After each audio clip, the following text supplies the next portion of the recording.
Assalamualaikum warahmatullahi wabarakatuh. Para sahabat Nabhan Abdullah Channel. Pagi ini kita berada di Masjid Al-Muhajirin, Komplek Bank of Tokyo.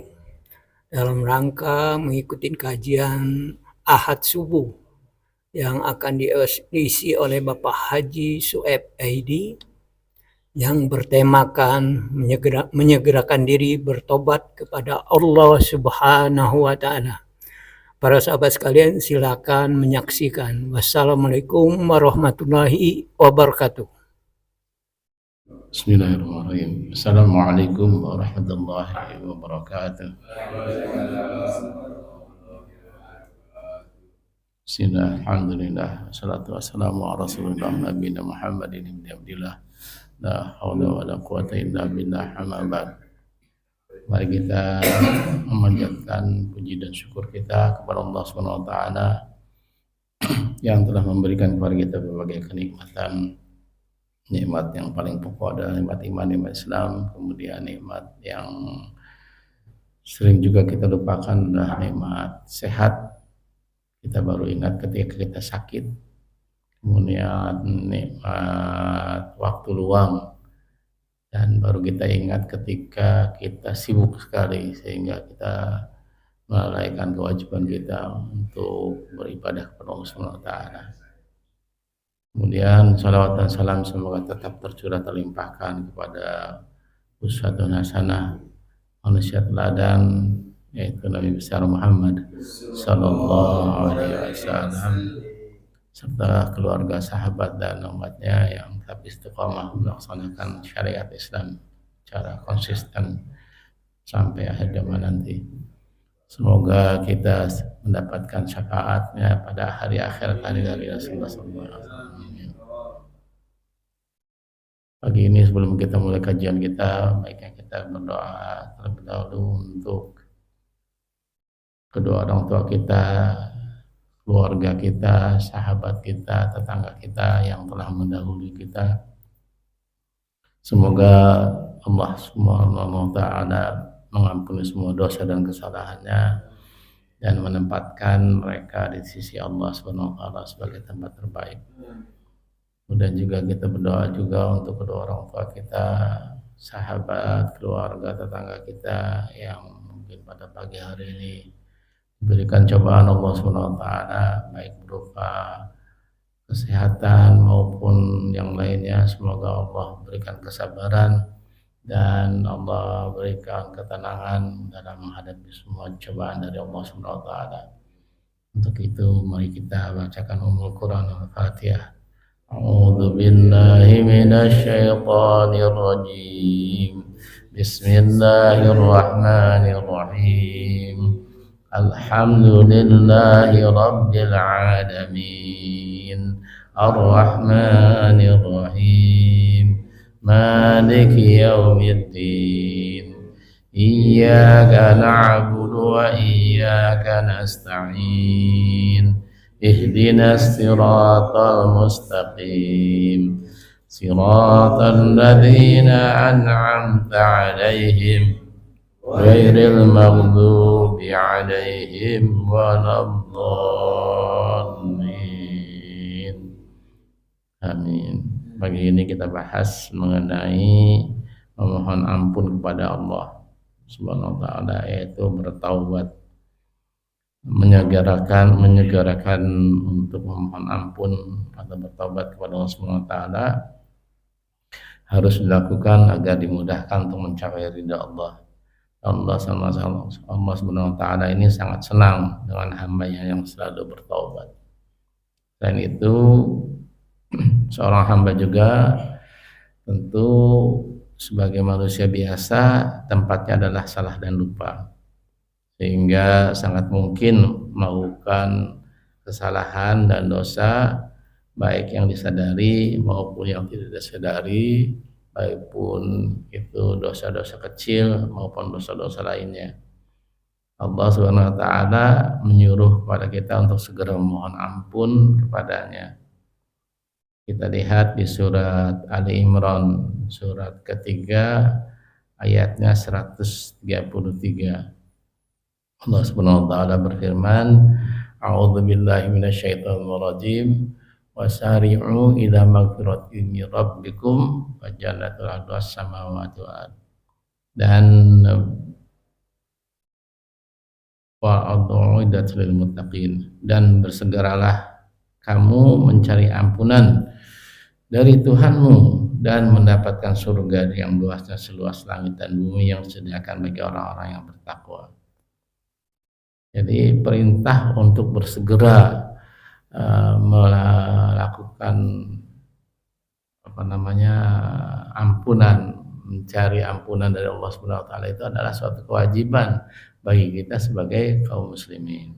Oleh karena itu, setiap hamba Allah harus terus-menerus memohon ampunan dan memperbanyak istighfar. Jika tidak mengejar ampunan, maka akan muncul konsekuensi dari perbuatan dosanya, yaitu berupa hal-hal yang menyakitkan yang menimpa pelaku dosa atau berupa pengurangan derajat di mata Allah Subhanahu wa taala, dan tidak diberikan apa yang seharusnya menjadi haknya karena dia bergelimang dengan dosa dan kesalahan yang belum meminta ampun kepada Allah Subhanahu wa taala. Allah Subhanahu wa taala dalam surat cintanya yang menyebutkan tentang keutamaan waktu sahur, misalnya untuk memohon ampunan kepada Allah Subhanahu wa taala dengan firman-Nya, wal mustaghfirina bil ashar, dan orang-orang yang memohon ampunan pada waktu sebelum fajar atau sahur. Ini tertera di dalam surat Al-Imran surat 3 ayat 17. Jadi waktu mustajab untuk memohonkan ampun salah satunya adalah waktu sahur atau sepertiga dari malam. Wastaghfirina bil ashar. Wastaghfirina bil ashar itu memohonkan ampun. Kita memohon ampun pada saat menjelang fajar, atau dalam bahasa keseharian kita adalah sahur. Misalnya kita puasa Ramadan, pada saat puasa Ramadan kita sahur, nah jangan lupa kita memohonkan ampun kepada Allah Subhanahu wa taala, karena disitulah Allah meminta kepada kita untuk memohon ampun. Wastaghfirina bil ashar. Dalam surat Az-Zariyat surat 51 ayat 18 Allah juga berfirman, wabil ashari hum yastaghfirun, dan pada akhir malam mereka, maksudnya kita semua ini kaum muslimin, memohon ampunan kepada Allah Subhanahu wa taala. Ini pentingnya kita mencari waktu-waktu yang terbaik untuk memohonkan ampun kepada Allah Subhanahu wa taala. Walaupun waktu-waktu lain pun Allah senantiasa membukakan pintu maaf untuk kita ketika kita berniat bertaubat kepada Allah Subhanahu wa taala. Nah, memohon ampun atau beristighfar kepada Allah akan mendatangkan keberkahan kepada kita sebagaimana firman-Nya yang di dalam surat Nuh surat 10 ayat surat 71 ayat 10 sampai 12. Mohonlah ampunan kepada Tuhanmu, sungguh Dia Maha Pengampun, niscaya Dia akan menurunkan hujan yang lebat dari langit kepadamu, dan Dia memperbanyak harta dan anak-anakmu, dan mengadakan kebun-kebun untukmu, dan mengadakan sungai-sungai untukmu. Dalam ayat lain Allah SWT menyampaikan, fasabbih bihamdi rabbika wastaghfir. Dalam surat apa? Surat An-Nasr surat 110 ayat 13. Allah berfirman, fasabbih bihamdika rabbika wastaghfir. Innahu kana tawwaba. Innahu kana tawwaba. Maka bertasbihlah dengan memuji Tuhanmu dan mohonlah ampun kepadanya, sesungguhnya Dia adalah Maha Penerima Taubat. Jadi ayatnya singkat tapi bermakna yang lebih dalam. Fasabbih, bertasbihlah, bihamdi rabbika, dengan memuji Tuhanmu, wastaghfir, innahu kana tauba, dan mohonlah ampun kepadanya, sesungguhnya Dia adalah Maha Penerima Taubat. Selanjutnya di dalam surah Al-Baqarah ayat 2 ayat 222, surat 2 ayat 222 Allah SWT berfirman, innallaha innallaha yuhibbu taubaini wa yuhibbul mutatahhirin. Sesungguhnya innallaha yuhibbu tawabina wa yuhibbu mutatahhirin. Sesungguhnya Allah menyukai orang-orang yang bertaubat dan menyukai orang-orang yang mensucikan diri. Maksudnya apa? Setelah bertobat, kita diminta untuk mempertahankan kesucian kita setelah Allah ampuni semua dosa-dosa kita dengan pekerjaan aktivitas yang tidak mendatangkan murka Allah selanjutnya. Yuhibbul mutatahhirin, dan menyukai orang-orang yang mensucikan dirinya. Nah, bertobat ini tentunya harus dilakukan dengan sungguh-sungguh dan menyertakan hati, ucapan dan perbuatan kita serta keselarasan di antara ketiganya, yaitu hati, ucapan dan perbuatan kita. Taubat itu dilakukan syarat-syarat. Yang pertama, taubatan dosa adalah mengakui dosa yang telah diperbuat dan tentunya menyesali apa yang telah dilakukan. Hal ini dilakukan agar pelaku tahu bahwa poin apa yang menjadi kesalahannya dan tahu poin apa yang harus diperbaiki. Ketika kita bertobat, kita tahu bahwa apa sih sebetulnya yang menyebabkan kita ini melakukan kemaksiatan kepada Allah Subhanahu wa taala. Dengan demikian kita akan menyesali sehingga tidak akan melakukan perbuatan yang seperti itu lagi. Yang kedua, syaratnya adalah berhenti dan dari perbuatan dosa seketika itu juga. Artinya ketika kita tahu bahwa itu adalah bermaksiat kepada Allah Subhanahu wa taala, maka kita berniat, mengazamkan diri, berniat dengan sungguh-sungguh untuk berhenti dari perbuatan dosa itu tadi. Yang ketiga tentunya adalah bertekad untuk tidak mengulanginya lagi di masa mendatang. Ini tekad ini harus ada tertanam dalam hati untuk tidak melakukannya kembali di masa yang akan datang. Hal ini mencakup tekad untuk tidak mengulangi dosa yang sama dan melakukan perbaikan, baik memperbaiki diri sendiri maupun memperbaiki hubungan dengan orang lain yang terlibat, yaitu meminta kehalalan apabila dosanya berkaitan dengan hak orang lain. Nah, ini bahayanya sekarang ini bagi kita dalam hal bersosial media ya. Ini banyak dari kita mungkin ya, diantaranya saya melakukan hal-hal yang tidak terasa bahwa itu sebetulnya berdampak kepada kalau kita bertaubat itu bukan hanya kepada Allah Subhanahu wa taala, tapi meminta kehalalan terhadap orang lain yang dilakukan akibat kita mendoliminya.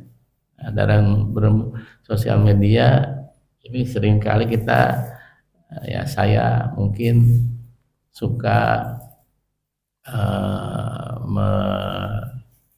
mengkritik atau apa ya namanya yang di sosial media itu yang melibatkan orang lain, padahal seharusnya kita tidak seperti itu gitu, karena belum tentu kesalahannya itu diperbuat oleh yang bersangkutan melakukan kesalahan seperti yang kita sampaikan. Oleh karena itu berhati-hatilah dalam bersosial media dengan cara teliti sebelum memberi. Teliti itu artinya kalau dalam bahasa Pak Harto mungkin check and recheck gitu. Apakah itu berita tabayun ya, tabayun itu penting karena belum tentu berita yang disampaikan oleh media sosial dari sumber yang lain itu layak dipercaya atau tidak. Di dalam keadaan seperti ini di mana sosial media itu demikian hebatnya itu, maka tentunya hal ini akan berdampak kepada kita sendiri gitu, yaitu senantiasa memohonkan permintaan maaf pada orang yang pernah kita lakukan perbuatannya. Kalau kita berbuat dosa kepada Allah SWT, tentunya medianya adalah kita bertobat ya, dengan beristighfar. Tapi kalau kita melakukan kesalahan atau mendolimi orang lain, konsekuensinya adalah kita harus memintakan maaf kepada orang yang kita dolimi supaya dosa kita terlepas gitu. Jadi kita meminta kehalalan dari mereka. Ini yang kita tidak sadari sebetulnya. Bagaimana sebetulnya perbuatan yang kita lakukan itu berdampak kepada apa yang Allah Subhanahu wa taala sampaikan untuk senantiasa memohonkan ampun kepadanya. Nah, bertekad untuk tidak mengulanginya lagi di masa mendatang ini mencakup tekad untuk tidak mengulangi dosa yang sama.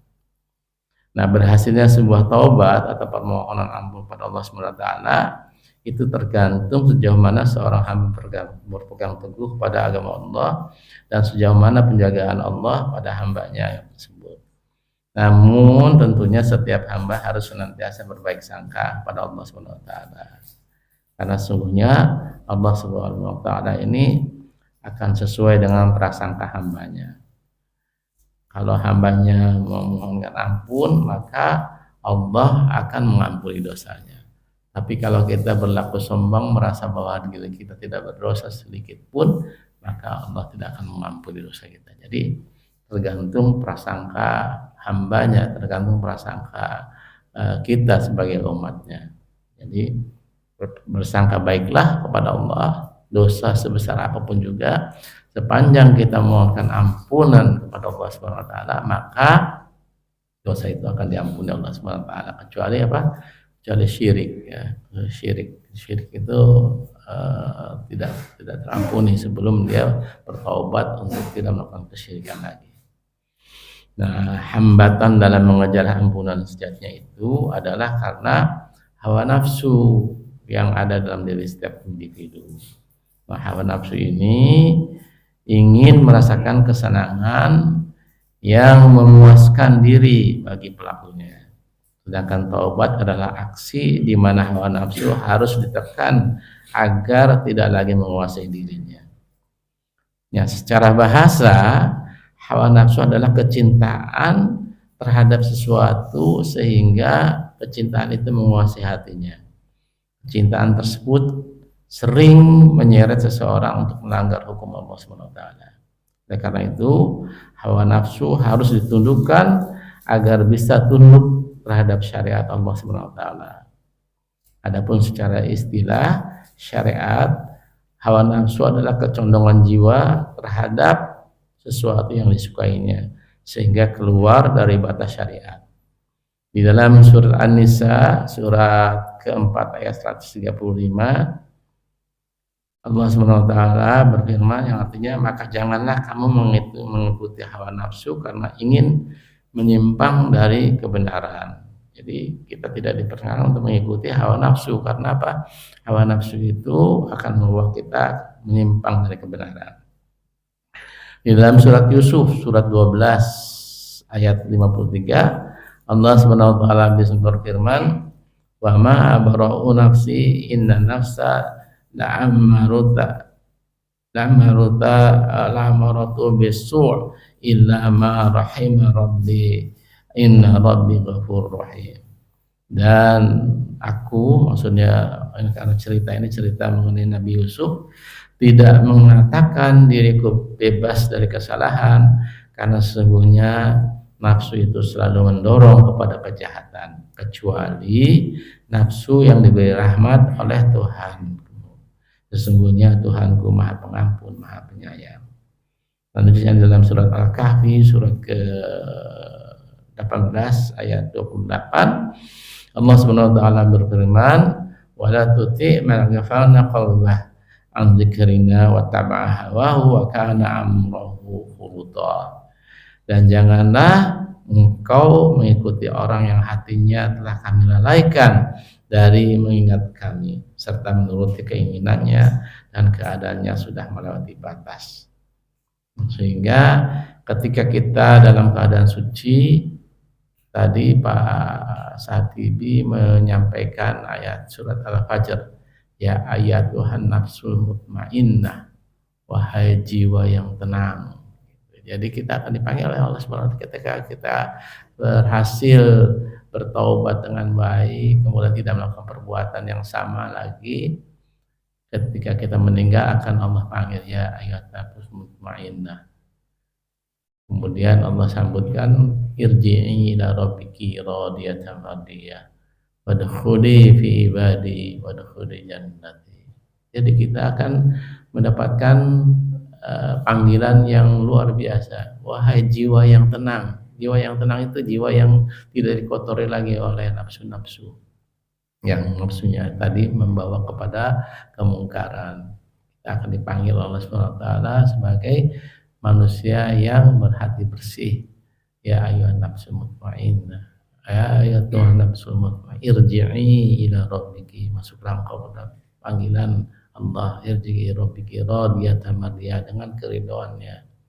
Wadkhuli fi ibadi, jadikanlah padamu ketenangan, ke jiwa yang wadkhuli fi ibadi hamdaku, masuklah wadkhuli jannati, lalu masuklah ke surga yang sudah disediakan sebagai balasan dari Allah Subhanahu wa taala.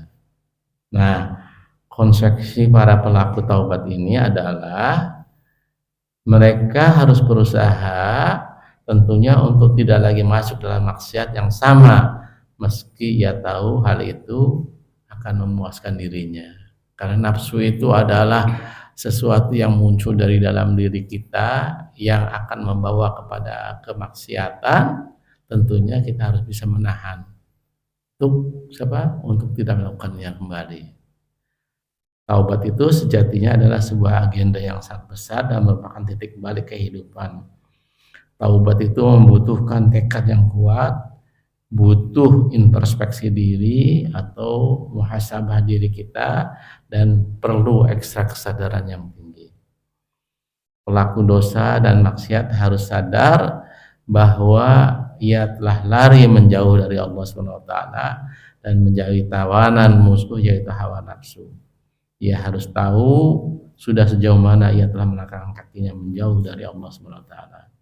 Di samping itu, kesadaran ini ia harus juga tahu seberapa besar tenaga dan kesungguhan yang harus ia curahkan untuk menggilas aral yang melintang selama perjalanan taubatnya menuju Shiratal Mustaqim, menuju jalan yang lurus. Sebagaimana kita setiap saat sholat kita meminta petunjuk dari Allah Subhanahu wa taala dalam surat Al-Fatihah. Ihdinas Shiratal Mustaqim. Ya Allah, tunjukkanlah kami ke jalan yang lurus. Artinya apa? Artinya kita setiap saat sebetulnya menghendaki jiwa kita ini untuk diberikan taufik atau hidayah, tapi dari Allah Subhanahu wa taala berupa Shiratal Mustaqim, berupa jalan yang lurus. Nah, masalahnya seberapa kuat pengaruh dari Ihdinas Shiratal Mustaqim ini kepada kita sebagai hambanya.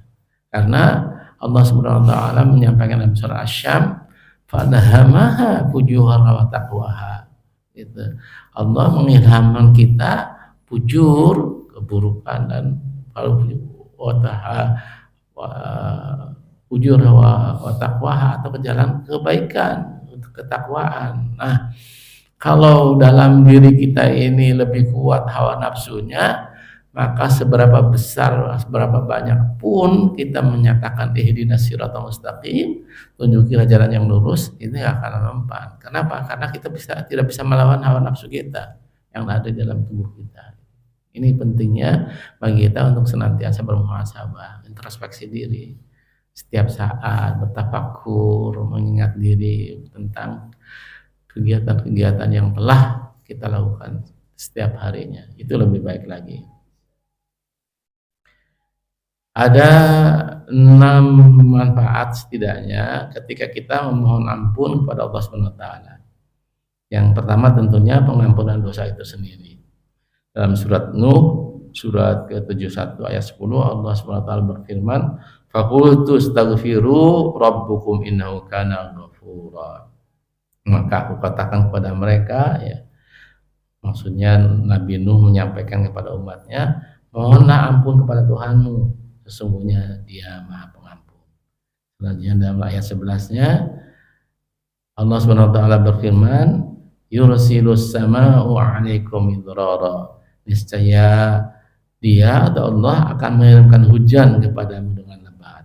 Nah, penyebab hujan turun lebat itu adalah diampuninya dosa-dosa kita sebagai pengampunan. Ketika ada suasana di mana hujan tidak pernah turun, kita introspeksi diri. Apakah ada dosa-dosa dari kita yang menyebabkan hujan itu tidak turun? Karena Allah SWT menyampaikan yursilus sama'u 'alaikum midrara. Saya Allah akan mengirimkan hujan kepadamu dengan lebat.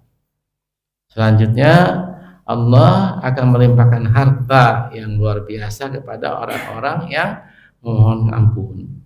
Wa yumdidukum bimwali wa banin wa yaj'al lakum jannati wa yaj'al lakum anhar. Dan memperbanyak harta dan anak-anakmu dan mengadakan untukmu kebun-kebun dengan mengadakan pada dalamnya untukmu sungai-sungai. Artinya apa?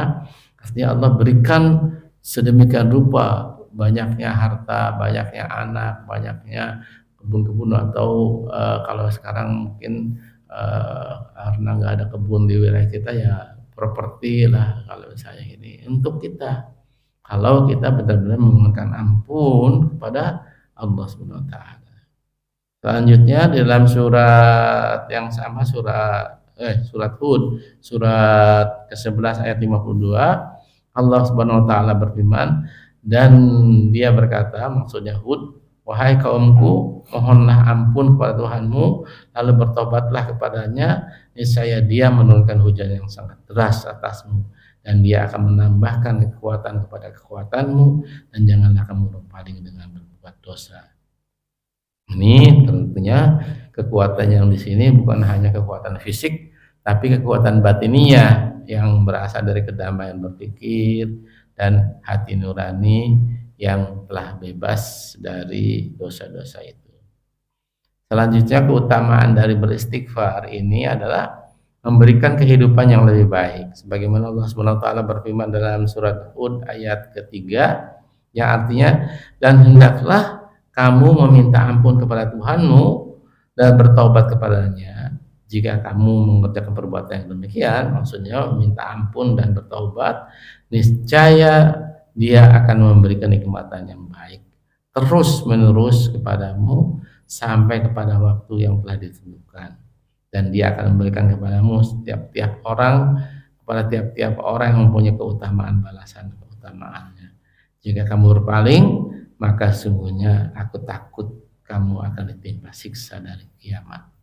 Siksa pada hari kiamat itu datang belakangan, tapi di depannya kita akan diberikan Allah Subhanahu wa taala ketika kita memohonkan ampun pada Allah Subhanahu wa taala akan diberikan nikmatan yang terus menerus. Ini manfaat dari kita senantiasa beristighfar atau mohon ampun bertaubat pada Allah Subhanahu wa taala.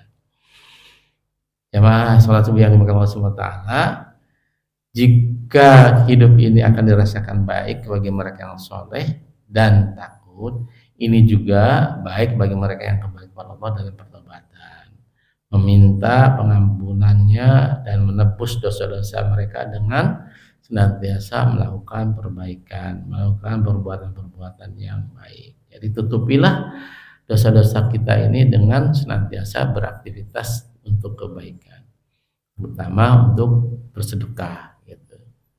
Kemudian selanjutnya adalah mendapatkan rahmat Allah sebagaimana Allah Subhanahu wa taala berfirman dalam surat An-Naml surat 27 ayat 46, qala ya qaumi lima tasta'jiluna bis-sayyi'ati qabla hasanah laula astaghfiruna Allah la'allakum turhamun.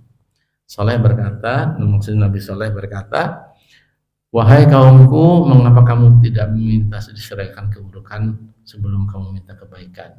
Hendaklah kamu meminta ampun kepada Allah agar kamu mendapatkan rahmat. Nah, kalau seseorang berbuat maksiat menjauh dari Allah, pasti kemampuan ibadahnya akan menurun. Hartanya bisa jadi bertambah banyak, tapi berkahnya itu berkurang. Karena Allah Subhanahu wa taala kalau sudah sayang kepada hamba yang beriman, maka akan diturunkan berkahnya dari langit dan bumi Sebagaimana Allah Subhanahu wa taala berfirman di dalam surat Al-A'raf surat 7 ayat 96, walau anna ahlal qura amanu wattaqau lafatahna 'alaihim barakatim minas sama' wal ard walakin kadzabu fa akhadnahum bima kanu yaksibun. Dan sekiranya penduduk negeri beriman dan bertakwa, pasti kami akan melimpahkan kepada mereka berkah dari langit dan bumi. Tetapi ternyata mereka mendustakan ayat-ayat kami, maka kami siksa mereka sesuai dengan apa yang telah mereka kerjakan. Tapi sebaliknya, kalau seseorang sudah bermaksiat, maka tentunya keberkahan akan berkurang, bahkan mungkin hilang. Karena keberkahan hilang yang muncul adalah hawa nafsu. Ketika keberkahan yang cabut Allah SWT, yang menguasai diri orang itu adalah hawa nafsu. Karena hawa nafsu yang muncul, maka yang diinginkan selalu banyak. Maka tidak sadar kalau dia sudah mendapatkan banyak kenikmatan dari dunia ini. Dia sadar kalau sudah kaya, harta banyak, tapi masih korupsi, masih menipu, masih lebih jahat daripada hewan. Ini yang menguasai dirinya adalah hawa nafsunya. Jadi Allah SWT itu memberikan kepada manusia, silakan kejar duniamu itu, seolah-olah kamu akan hidup selamanya, tapi jangan lupakan akhirat, karena seolah-olah kamu akan mati besok. Ini yang menjadi prinsip dari kita. Allah berjanji akan memberikan surga untuk orang-orang yang dapat mengendalikan hawa nafsunya. Coba kita lihat surat Az-Zariyat, surat An-Naziat itu surat ke-79. Coba dibuka surat 79 ayatnya 40 sampai 41.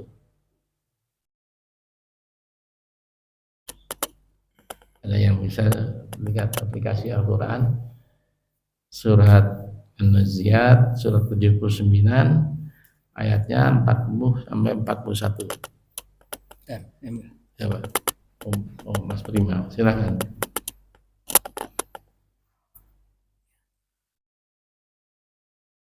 A'udzubillahi minasyaitonirrajim. Bismillahirrahmanirrahim. Wa amma man khafa maqama rabbih wa nahan nafsa 'anil hawa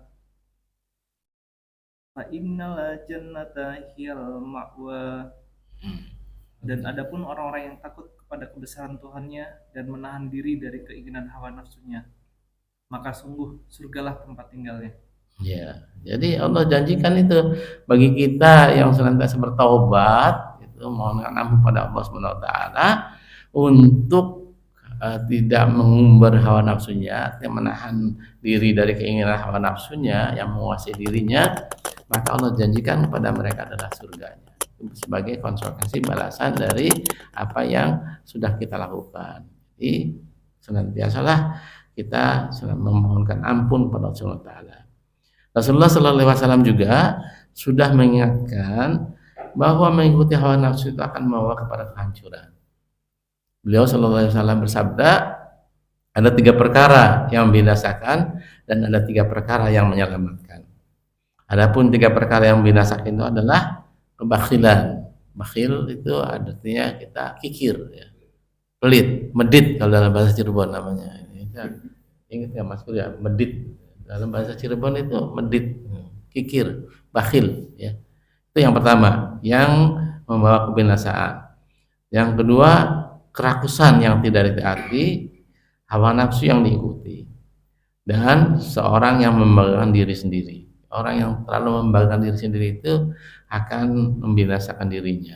Itu jadi ada 3 ya, bakhil, yang kedua ada kerakusan yang ditaati karena hawa nafsu yang diikuti, dan seseorang yang membanggakan diri, bangga terhadap apa yang kita lakukan. Itu adalah salah satu kebinasaan yang akan kita peroleh. Sedangkan 3 perkara yang menyelamatkan adalah takut kepada Allah di waktu sendirian dan dilihat orang banyak, serhada di waktu kekurangan dan kecukupan, dan berkata atau berbuat adil di waktu marah dan ridho. Ini 3 hal yang bisa menyelamatkan kita, yaitu yang pertama tadi, dia orang yang hanya takut kepada Allah, baik dalam kesendirian maupun ketika dilihat.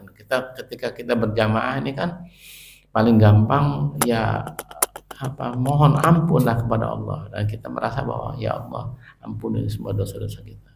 Tapi ketika sendiri pun kita memohon ampun, artinya tidak sempat terbetik di dalam hati kita untuk bermaksiat kepada Allah Subhanahu wa taala. Kalau dalam kumpulan begini, iya, kita merasakan rasanya aduh ya, ini perlunya bersahabat dengan orang-orang yang alim itu di situ. Tapi ketika kita bersendirian, banyak cara yang Allah palingkan hati kita. Di antaranya misalnya ketika jalan kaki, kita misalnya olahraga pagi, itu pasti aja kita ngelihat, oh ini, nah ini yang sering melalaikan kita. Jadi hati-hati, dalam kesendirian itu banyak hal yang bisa menyebabkan hati kita menjadi lalai. Nah ini Allah, Rasulullah SAW menyampaikan yang bisa menyelamatkan adalah takut kepada Allah di waktu kita sendirian maupun dilihat orang banyak. Kemudian kita senantiasa sederhana, baik itu dilihat waktu kekurangan maupun kecukupan. Kalau kekurangan pastilah kita bisa sederhana hidupnya ya. Kepengen ini nggak punya duit, kepengen ini nggak bisa, keterbatasan. Tapi ketika kita berkelebihan, nah kita muncul godaan-godaan, terutama di pasar-pasar yang menawarkan Shopee, Tokopedia, apalagi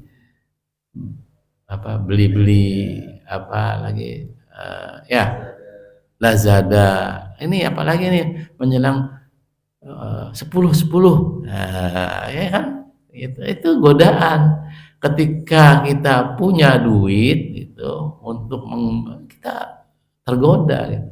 Sampai-sampai hal-hal yang nggak perlu pun kita beli gitu karena ngejar diskon 10.10, padahal diskon itu pasti ada terus. Nanti ada 10.10, ada 11.11, ada 12.12, ada 1.1, ada 2.2, terus aja gitu. Memang teknik mereka menyampaikan memasarkan ya seperti itu gitu, supaya orang berlomba-lomba untuk membeli di pasar itu.